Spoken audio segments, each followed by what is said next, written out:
अस्सलामुअलैकुम ख़वातीन व हज़रात। पिछले 2 दिनों में मेरी लाइफ पूरी 360 डिग्री चेंज हो चुकी है।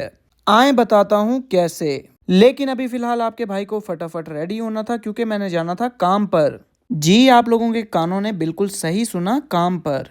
आप लोगों को तो पता ही है कि मैंने यहाँ वाला काम छोड़ दिया था और मैं दुबई शिफ्ट होने की कोशिशों में लगा हुआ था। लेकिन चाहे आप लाख हाथ पैर मार लो, होता वही है जो अल्लाह को मंजूर होता है। तो यूं पूरे 7-8 महीने बाद तपती हुई धूप से थप्पड़ खाते हुए कानी आंख वाली गाड़ी में बैठकर हम निकल रहे थे काम के लिए। 7-8 महीने पहले मैंने जैसा सब कुछ छोड़ा था वैसा ही है, लेकिन अब एक तरक्की हो चुकी है और वो तरक्की ये है कि गाड़ी में एसी लग चुका है। जब तक मैं शॉप पर पहुंचता हूं, मैं आपको अब बताता हूं कि मेरी लाइफ 360 डिग्री कैसे चेंज हुई।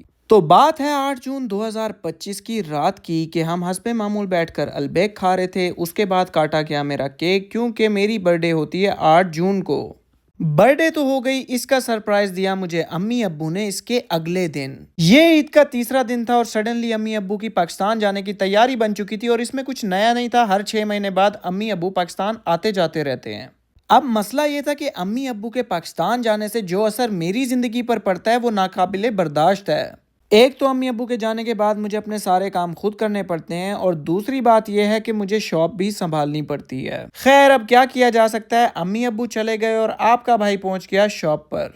आज पूरे 7-8 महीने बाद आपके भाई ने इस शॉप पर कदम रखा और कदम रखते ही आपके भाई को बुखार होना शुरू हो गया। ये बुखार बीमारी वाला नहीं बल्कि लेजीनेस वाला था, क्योंकि पिछले 7-8 महीने से आपके भाई ने काम को हाथ तक नहीं लगाया।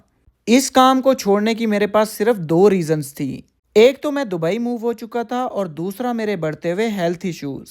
पता नहीं क्यों, लेकिन इन 6-7 महीनों में आपके भाई को मल्टीपल हेल्थ इश्यूज आए हैं और उनमें से एक हेल्थ इशू की वजह थी भारी कारपेट्स उठाना। मतलब अगर आपको मैं